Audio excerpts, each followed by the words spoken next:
Swayam Prabha. Digital India. Educated India.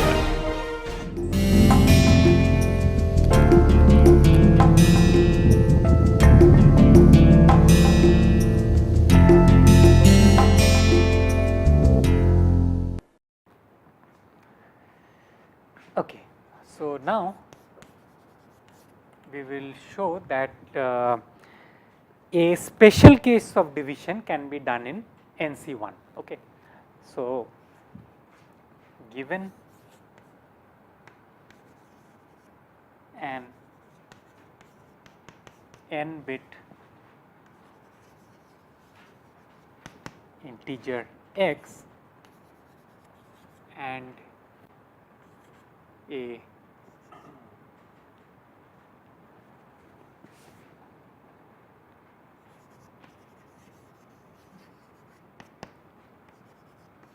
m such that m is less than or equal to n. That is what I have, right?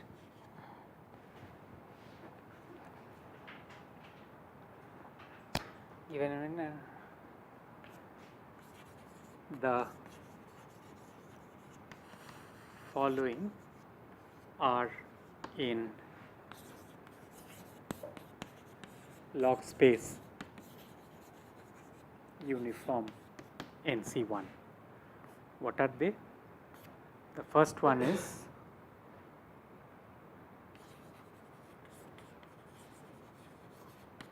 computing x mod m. Second is computing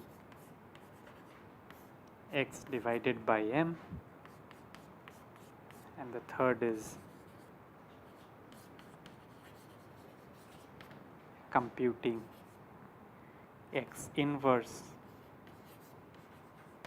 mod m. Okay. Essentially what it is saying is that if the divisor is small, okay, if the divisor is m is less than n, so m is essentially a log n bit number at most, okay, then we can actually do division and all these related problems, that is division, computing the remainder of x inverse in NC1. Okay.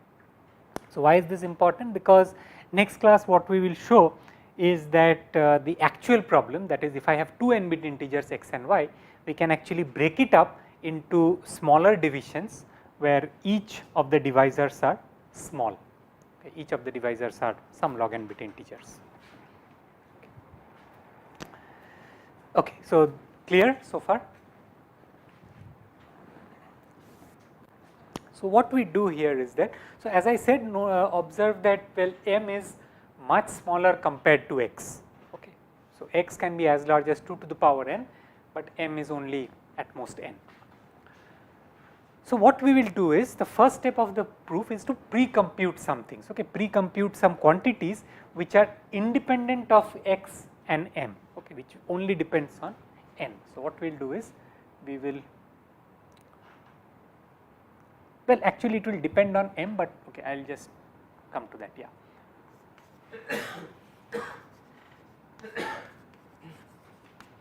So how do I denote this? So pre-compute these quantities a to the power I, which is congruent to 2 to the power I mod m. Okay. So once again note that because m is small, I can actually do this computation for each and every m. There are only polynomially many m's, different m's, right, from 1 to n. So for each value of m, I can do this computation in parallel. Okay, for m equal to 1 I can do this, for m equal to 2 I can do this, and well, I will only need this for 1 m, but it does not matter to me, okay, because I can do this. And what is this computation? It is just saying that for each power of 2, what is the remainder of dividing 2 to the power I by m. Okay. So I do this computation. And so what do I mean by pre-compute? What I mean by pre-compute is that you can actually do this in log space. You do not have to do this in NC, because you are not using the power you are not actually reading the input over here. Okay. So, you are just this is a quantity which is independent of the input, okay, which will be the same for all x's of a fixed length. Okay. So, you just do this using a log space machine. But that is what I am saying. So, m actually does not matter, because m is so small, m is just log n bit. So, you can actually do this for each and every m, right.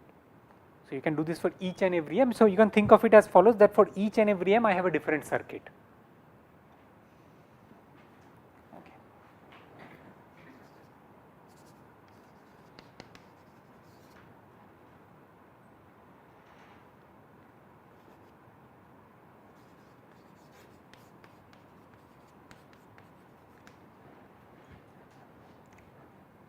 Yeah, maybe you can do this in NC1 also, but does not matter, I will do this in very easily, I can do this in log space. Okay. So, now what we will do is, we will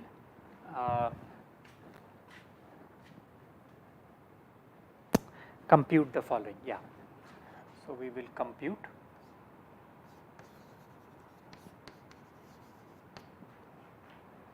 I do not have a y over here, right, yeah. So, I will compute y, which is equal to sigma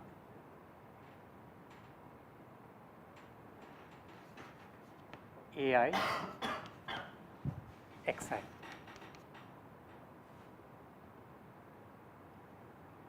Okay. Let me just write this over here in bracket, that let x be the bit string x n minus 1 up to x 0. Okay. So, x is this bit string. So, when I say xi, I mean the ith bit of x. So, I compute y, which is sigma I equal to 0 up to n minus 1 of this. Okay. What does it mean? So, it means that y is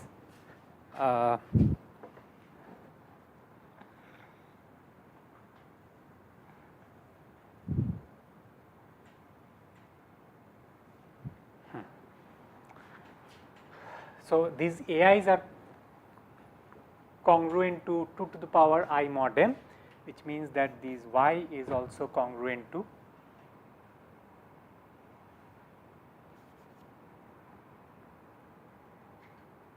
x mod m. Okay. So, why is this? Why is y congruent to x mod m? Because actually what is x? Okay. So, another way of looking at x is nothing but sigma 2 to the power I xi, right. So, this is basically the number x. Okay. So, here instead of 2 to the power I, basically I am taking mod on both sides, mod m on both sides. So, on the left hand side, so on the right hand side I get x mod m, and on the left hand side I get this quantity y. Now, how large can y be? So, note that well, a trivial upper bound is that, so y has n many summations. Okay. So, and n, so actually n minus 1 many summation, and well, in terms of m, this quantity is, I mean m is can be as large as n. Okay. So, it is m minus 1 times each of these AIs again can be as large as m. Okay. Actually, yeah. So, actually, okay. So, this has sorry. So, what I mean is that, so the number of terms here is at most m, and the value of each AI is at most m minus 1, right, because it is a remainder modulo m, and of course, it is greater than or equal to 0. So, each xi is either 0 or 1. So, yeah. So, this is the value of y. So, now what we do is,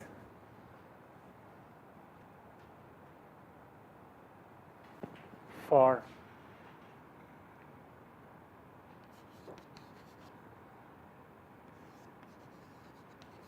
every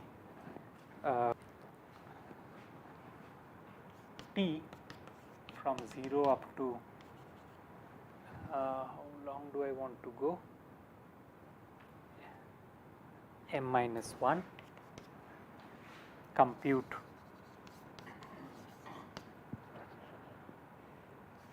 y minus t of m in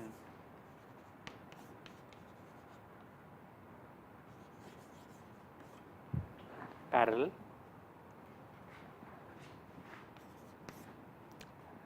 and what do I want to output? Yeah,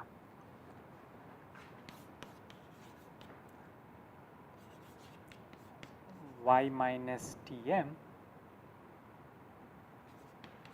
such that that particular y minus Tm is greater than or equal to 0 and less than m. Okay. So, actually this is very simple. The idea is that I have to compute x mod m. Okay. I reduce it to computing division with respect to y, okay, where y is a small number. That is essentially all that I am doing over here. So, from x I am reducing the problem to y, and I am proving that x mod m is the same as y. Now, I just have to check for each value of t that what is the largest value of t such that y minus Tm is between 0 and m, okay, and essentially that y minus Tm is my remainder. Okay. So, y and x are both congruent to both congruent modulo m. So, essentially I have reduced the problem to y from x, and now I am just doing this with respect to, so basically now I am doing it for each and every value of t, because I know that y is small for us, y is no longer large. Okay. So, now moving to the next part. So, next part is again something that I will just kind of leave as a small exercise, but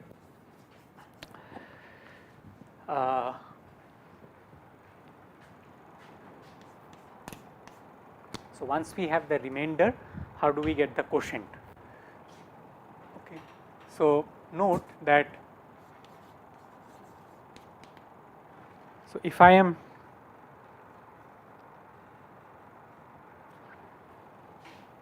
I have a remainder, okay, so let if z equal to okay, fine, z n minus 1 up to z0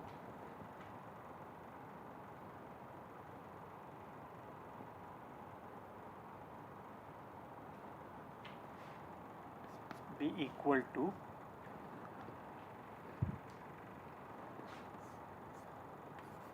x.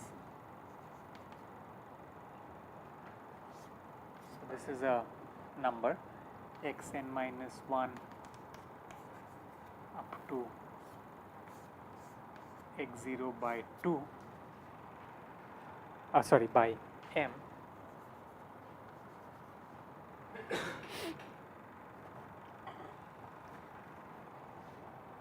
then the ith bit of z is equal to 1 if and only if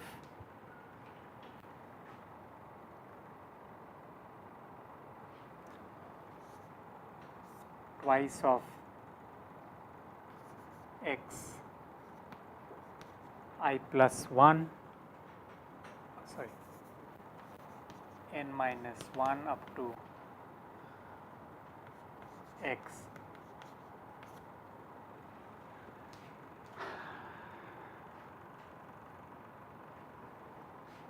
I plus 1 mod m plus xi is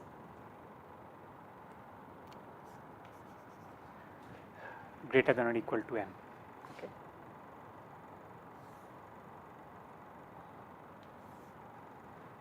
Okay.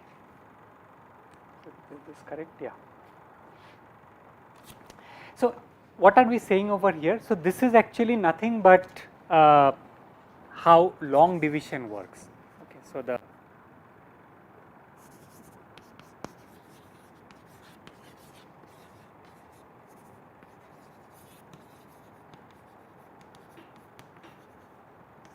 so essentially how I get each and every symbol of the quotient.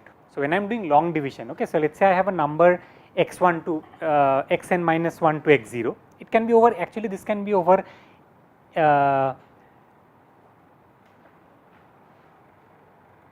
what do I say, I mean it need not be even a binary number, okay, it can be over any array, it can be any k array number, it can even be decimal number, but there instead of 2 you will have whatever k you are considering.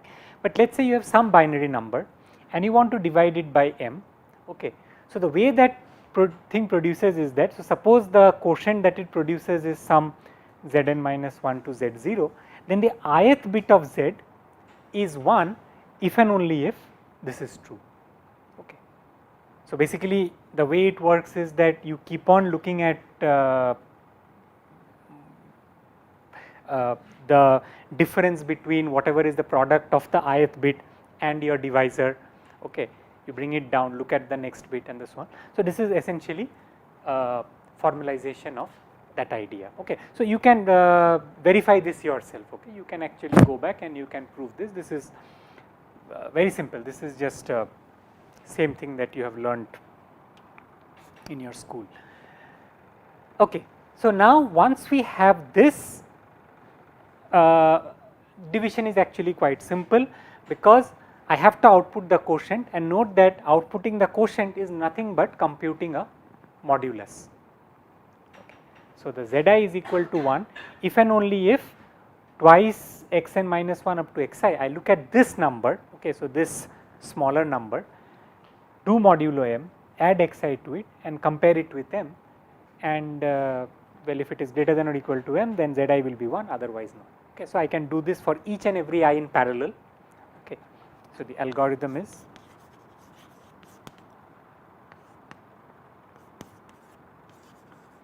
do the above computation in parallel for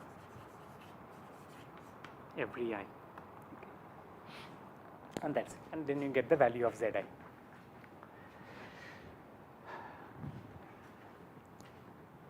So the last one is also similar. So x inverse mod m is equal to, let us say, some value u if and only if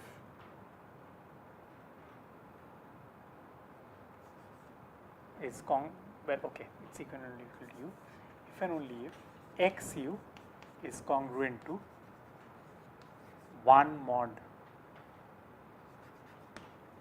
m, okay.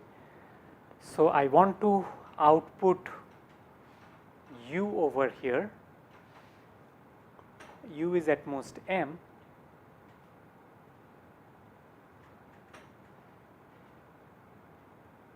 yeah, so I just do this check in parallel, okay. So algorithm is that for all u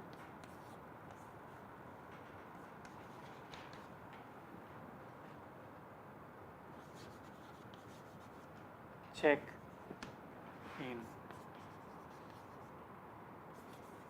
parallel if x times u is congruent to 1 mod m. So multiplication we know is in NC1, and just we saw that this also is in NC1. Okay. So that's it. So what we are going to see next time is the following. So we'll have to try to generalize. Okay. So all of this is with respect to a small number x and a small number. Now how do we generalize this to a general y? So what we will prove next time is the following result.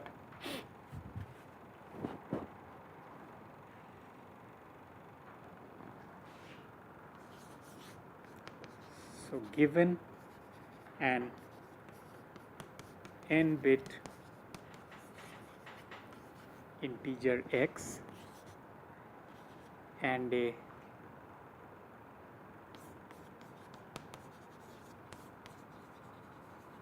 prime power p to the power l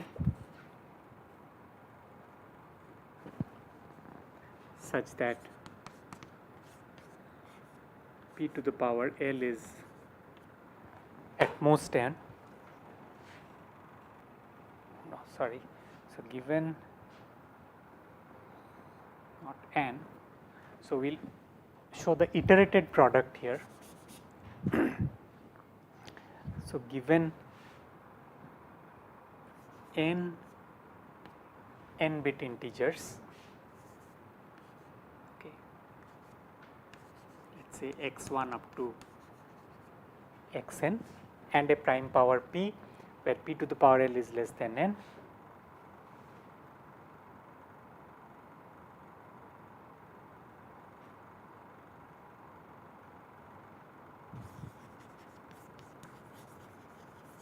Computing the iterated product of x to the power I mod p to the power l is in log space uniform NC1. Okay. So as I was saying is that ultimately our agenda is to show that we can do this computation in NC1, okay,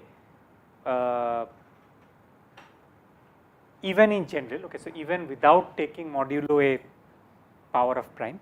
But what we will see before that is that if we have a power, if we have a prime power and if we want to do iterated product modulo prime power, that is actually doable in NC1. Okay. Okay, so I will stop here. So for the general proof, we'll actually, as I said, we'll break it down. So given any exercise, we'll actually break it down into smaller things using Chinese remaindering so that you can actually represent it in this form. So this is where the number theory will actually come in.